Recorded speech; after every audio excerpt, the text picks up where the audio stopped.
One. Ladies and gentlemen, welcome back to the Zone by D'Antonio podcast. My name is Mike. Welcome back to another episode.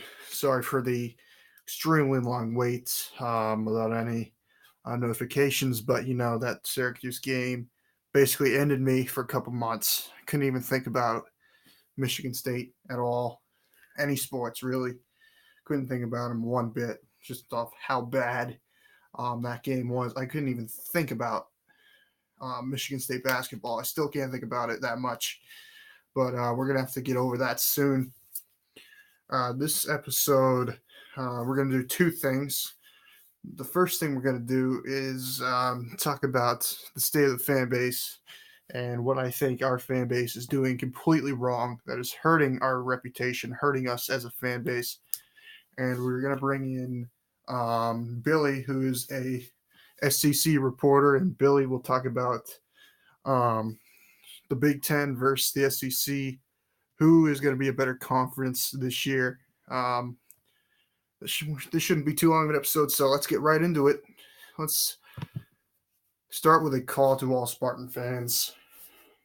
For me, Michigan State basketball was the epitome of what is wrong with Michigan State fans right now. The way we treated this team was completely wrong from the start of the season to the end. All right. This team was just a complete fraud. It was a complete fraud from start to finish. I feel ashamed that I wasn't able to see this, and I'm still ashamed of the fans that actually still support this team, that call this team a great team. That really makes me mad. You look at some of the people that post on like Instagram or other social media platforms saying how great this team was. This team is not great. This team was easily the most disappointing team in Michigan State basketball history, which is a very, very, very high bar to eclipse. Talk about 2014 Michigan State lost to Middle Tennessee, but they still beat Michigan that year. They still beat Michigan, and they still almost won the Big Ten tournament. They came close in overtime in Wisconsin. They lost that.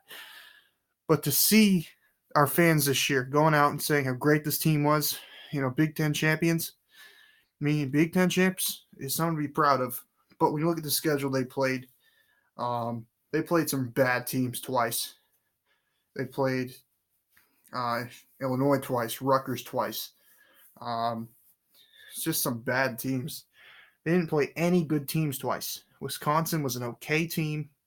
They played them twice, okay? Michigan played them once and lost once. And then in the tournament, where you thought, oh, maybe this team would turn it around, they go out and lay a complete egg on the floor against Michigan, and we still defend them. We still defended them after that. I still defended them after that. I thought Tom looked stupid. Tom Izzo looked stupid after that, just a bit, but it wasn't the end of the world for him. What really pissed me off was that Syracuse game. To shoot under 20% from the field just pissed it. I threw my phone. Let's just say that. Let's just say I got kicked out of the house. Let's just say that. Let's just say that they missed their last 14 shots. I can't remember. And we still defend this team. I cannot believe this.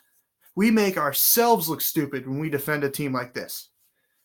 Could you imagine if a 10 and say a Michigan team, a Michigan football team went 10-2. Their only losses were against Michigan State and Ohio State. Didn't go to the Big Ten championship or anything. Nothing like that. They go to like let's see, what would a 10-2 Michigan team go to? The Fiesta Bowl. Something like that.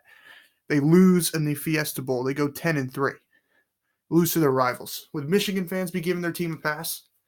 Of course they would, because they're Michigan fans. But we don't want to emulate Michigan fans. And that's the problem with Michigan State fans right now. A lot of them are still defending this team. And it blows my mind. All right? We have a right to brag about football. We have a great football team. We have a great football coach. We have a great football culture. That is not the same for basketball. It used to be, not anymore. The coach just seems a little bit out of it now.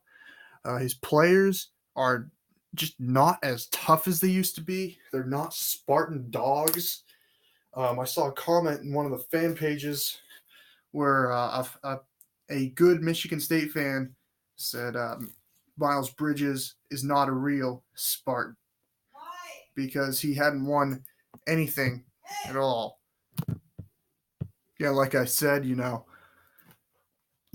look at this team, and Izzo just seems a little bit outdated. His schemes are outdated. It's obvious to me what the problems are. Starting a 6'8" center is not conducive to winning basketball games. It's as simple as that. And for us to still defend Izzo for not playing Jaren Jackson down the stretch against Syracuse, it's ridiculous. Miles Bridges is not a real Spartan dog. He's not. Right? He's the biggest disappointment in Michigan State basketball history. When you look at the big names that have come through here, Zach Randolph, Mateen Cleaves, Draymond Green, all these great players, Denzel Valentine, Bryn Forbes. I mean, all these players, they all have something in common. They won. They won at Michigan State. Miles Bridges won two tournament games at his time at Michigan State. And one of those wins, or one of those years, he was on one of the greatest teams Tom Izzo's ever had, talent-wise. Of course, he didn't have the grit to win against a physical Syracuse team. And Tom Izzo looked clueless, like he usually does against great coaches. So I want all Michigan State fans to stop defending this basketball team as I have stopped. I'm done. They're ranked number 9 this year in the preseason poll. I'll still be rooting for them, but I'm not very optimistic about what this year brings, unless, of course, Beeline leaves to go to the Pistons, which would be just a dream for me, because then Izzo would once again own Michigan, which right now Beeline owns it. So let's move on to Big Ten football versus SEC football. We'll bring in Billy. So, Billy, who do you believe is the better conference right now? Well, Mike, when you look at the conferences all around, there are a couple of teams in the Big Ten that are really good. Talk about Michigan State, Penn State, Wisconsin. These are really good teams. They would all do well in the SEC. But here's my problem with the Big Ten. They're very top-heavy. The Big Ten is a very top-heavy conference. They do not do well at the bottom of the barrel. You look at all, the past 5 years. How many MAC teams have knocked off Big Ten teams? Seems like at least a couple happen a year. If you look at down in the SEC, it rarely happens. You don't see a Sun Belt team beating the SEC team that much. All right, when was the last one to do it? Troy did it to LSU this year. We all know that was a fluke. And, up there you saw Northern Illinois knock off Nebraska pretty easily. Other teams knock off other teams. There are some really bad teams in the Big Ten. Illinois, Purdue's always been bad, one of the worst teams in the league. Purdue, they've had a little bit of a resurgence. Other teams, such as Rutgers. Rutgers has just been a complete disaster in the Big Ten. Even Maryland hasn't done anything since they made it to the Big Ten.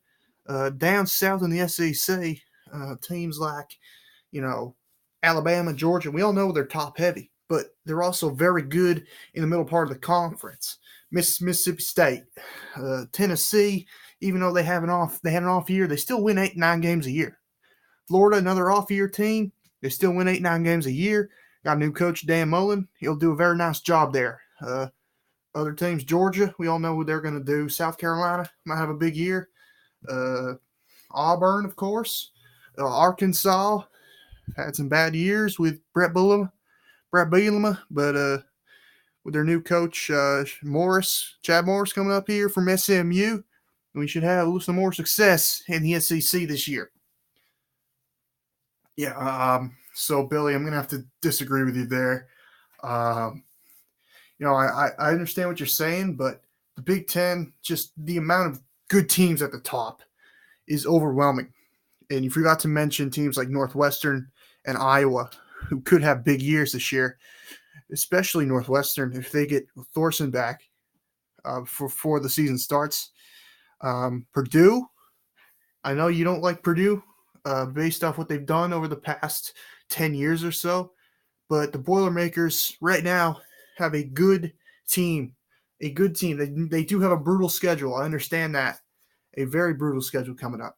But, they are still a decent team. Yeah, I understand that. But Mizzou, Tennessee, Kentucky, South Carolina, Georgia, Florida, all these teams are good. And the one team that's usually not very good, Vanderbilt, is still a fringe bowl team every year. That is true. And can I just make another point? Yeah. Go ahead. Well, James Franklin, he was winning 8-9 games a year down at Vanderbilt. Once he went up to Penn State, he didn't start winning much. He's finally winning now because he's in a Big Ten school. Because it's harder to win in the SEC than it is in the Big Ten. Yeah, but again, when you're in Vanderbilt, it's a lot harder to win down at Vandy, just based off football history. Vanderbilt has not been football school. Penn State has been. Yeah, but with all the distractions at Penn State, we'll say, he's had a lot of adversity to go through, and he's still winning a lot more up in Beaver City. He hasn't won that down in Nashville that much. All right, then. So we're going to disagree on this. I believe that the Big Ten right now is a better football conference than the SEC. All right, you guys can take basketball. You guys can take baseball. Every SEC baseball team is good. All right, I'll concede that. They have so many teams going to the Super Regional this year. I can't even count them. But we're going to take football. We're going to take football this year. All these great teams looking really good. So thank you, Billy, for coming on, but I'm going to have to disagree with you. All right, that is going to be it for the Is Owned by Antonio podcast. We'll see what happens for the podcast. We'll see how many episodes I'm able to get out. Maybe some prediction videos. We'll see. The Big Four podcast, that hasn't gone away either. We'll bring that back soon. Not sure when. But thank you, everybody, for watching. I appreciate it. And thank you, everybody, for watching the Is Owned by Antonio podcast.